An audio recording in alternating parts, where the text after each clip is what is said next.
When you hail from this part of the world, there's a good chance you'll get to know a thing or two about how to swing an axe. I'm from Blackbutt. Yeah, my whole family's been in Blackbutt their whole life, so yeah, born and bred in Blackbutt.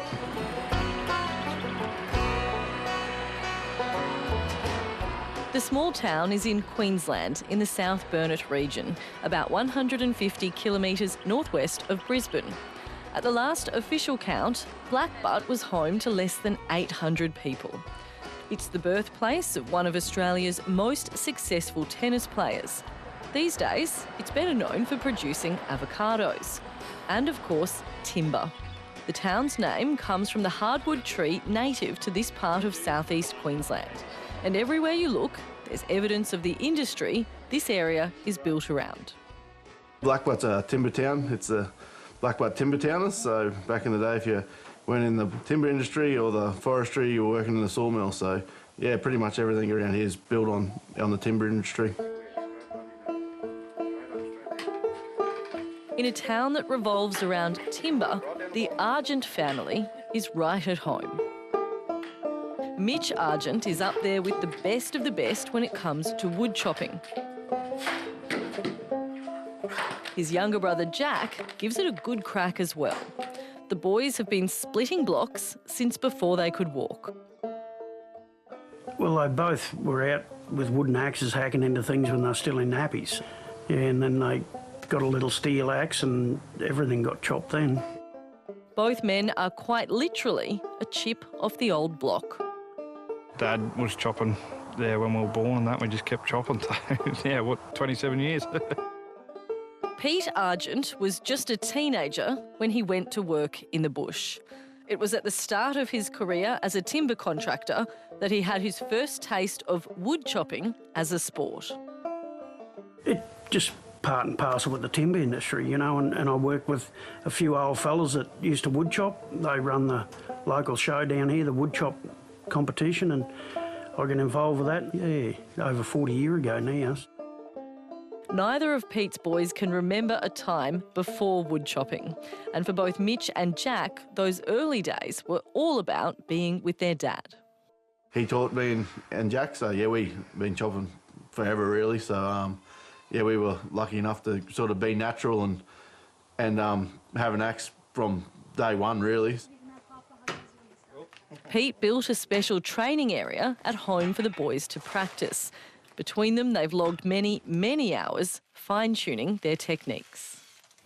I remember being out at the back here in our training ring and chopping, and I used to hack all the trees out the back and he used to get up me, and then, yeah, he'd teach me how to chop properly. Learning from such a young age, the strategies became innate.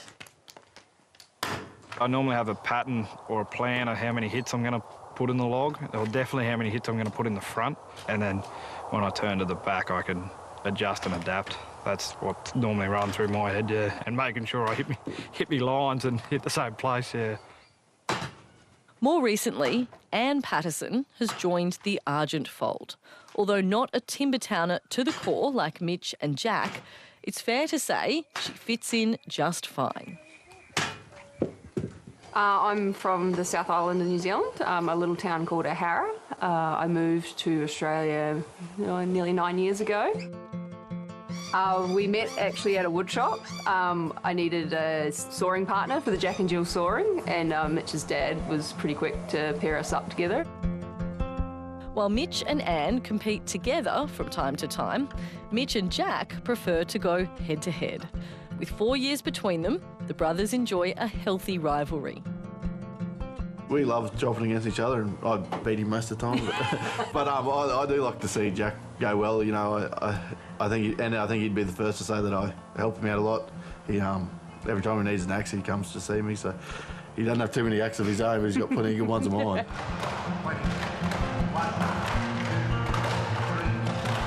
The younger of the two, Jack's benchmark for how well he's chopping has always centred around Mitch. I'd love to try and beat him all the time, but he's quite good. It makes it difficult. In a standing block, he's well, there's probably nearly an argument that he's one of the best ever to ever do it. My favourite event to win is Sydney, the Royal Easter Show. It's probably the pinnacle of woodchopping, the 15-inch standard block, and I've won it 4 times. So Yeah. that's definitely my event that I look forward to every year and try and do well at. So what is it then that makes a champion woodchopper? Like everything, natural ability only accounts for so much. If you want to be one of the best, you've got to spend a lot of time at home training, you know. And I know Mitch, leading up to that first world title at Sydney show, the amount of blocks he cut, I wouldn't like to put a number on it, but it was, I know he kept me busy. I was just bringing ute load after ute load home, you know, so yeah. But that's what you got to do if you want to be competitive, you know. Winning the Wimbledon of Woodchop, the Sydney show, or other big ticket competitions does pay off. There's thousands of dollars in prize money up for grabs. But it's all relative. On top of the training required, woodchopping is an expensive sport. A good axe costs somewhere from $800 to more than $1,000. And you can't get away with just owning a couple either. Between the three of us, it'd have to be 100 or more, I'd say, in the shed. I reckon it would be closer to the 200. Yeah. Yeah, between you and your brother, yeah. You know, there's not too many people that make a lot of money out of woodchopping. It's just a great sport. And if you can cover your costs, you're doing well. See the best axemen in action. Woodchopping is one of, if not the oldest, sports in Australia. And on the world stage, it's the Aussie axemen that are the ones to beat. But things are changing, and change is always a challenge.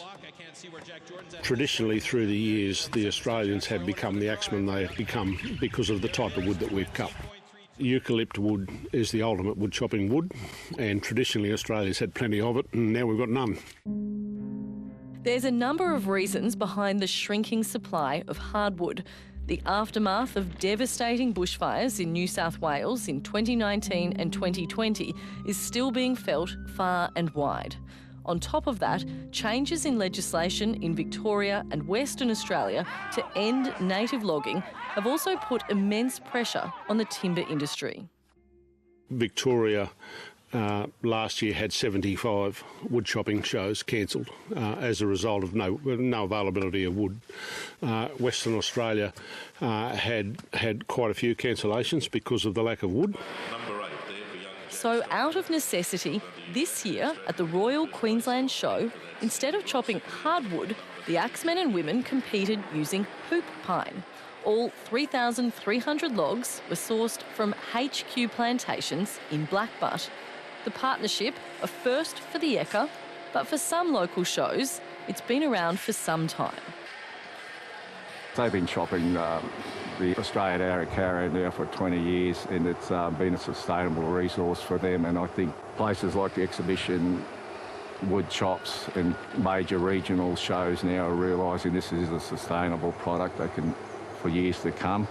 This plantation can sustainably supply about 500,000 cubic metres of timber per year. And for the wood chopping competition at the Ekka in Queensland, they only needed roughly 300 cubic metres, so about 0.005% for the entire week-long show. In New South Wales, they use between 350 to 400 tonnes of wood a year for competitions, the equivalent to just 1 or 2 days' production for a sawmill. So in the overall scheme of things, with the wood that's available, 300 or 400 or 500 tonnes is a very minuscule amount to keep a sport alive right around Australia. Like so many in this sport, Mr Bennett comes from a family of axemen. He admits that the transition to chopping softwoods, although inevitable, is far from ideal. From a spectator's point of view, what's the difference? There's probably none. From a competitor's point of view and from a sports point of view, the differences are stark. They really are. But we've got to be pretty smart about what we do, and we've got to transition away from eucalypts into plantation softwoods or plantation hardwoods if we can. It will undoubtedly take some time for the age-old sport to evolve into its new format. And for some, it's simply a step too far from their roots. we're already having people leave the sport. We're very healthy in our younger groups, but some of the older generation are not renewing their memberships, and that's simply because of what's happening with our wood supply. Luckily, there are some very dedicated people committed to helping smooth out the transition.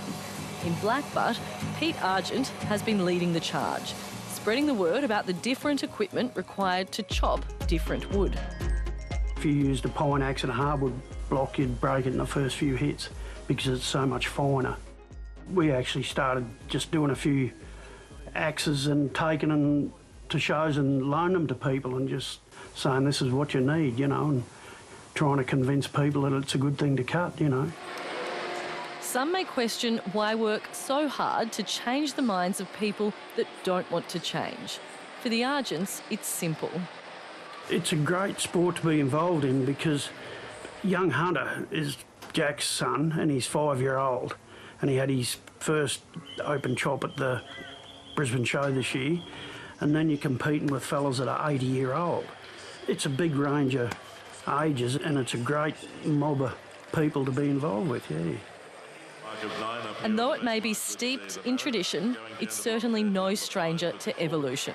Where once women were strictly only on the sidelines, they're now very much front and centre alongside the blokes. Nearly every small show has a women's chop or a women's sawing event on, so yeah, we're there anyway, so we're able to compete and get involved. At our Royal shows, they make up 30% now, the lady competitors do, and they're just getting better and better and better every year. And we are kicking off the Steel Timber Sports Individual World Championships. Worldwide, the competition is also growing, evolving and becoming more popular. Competing in wood chopping at the elite level has afforded Mitch, Jack and Anne all opportunities to travel across Australia and to parts of the world they probably otherwise wouldn't see. Yeah, I've been to Europe, I don't know, 8 or 9 times, which is with the Steel Timber Sports in the Australian team, so that's been a really good opportunity and an experience for me. Fell from Blackbutt getting over there, so it's probably something that somewhere I would never went with if it wasn't for wood chopping, so yeah, it's been great. And now, the next generation of wood choppers is well on its way. In a shock to no one in this family, Jack's eldest boy, Hunter, shows good natural ability. Come on, hit him hard. You nearly done, come on. Much like his dad and Uncle Mitch, who followed in their dad's footsteps, just being part of something the whole family loves is what it's all about. They love coming here and training so they can watch Uncle Mitch and Auntie Ann chop, and love getting in and having a go themselves, yeah. They're in the right place, being brought up here in Blackbutt, where the whole town gets behind its wood choppers. Win, lose, or somewhere in the middle, the friendships formed in the axemen circle and surrounding it, that's the real reward. It's a bit of like a family. You got a good group of friends, and I mean, like when you get out there and you're in the chopping ring, it's game on. But like outside of that, you all get on really good, and community. We're pretty lucky to be a part of it.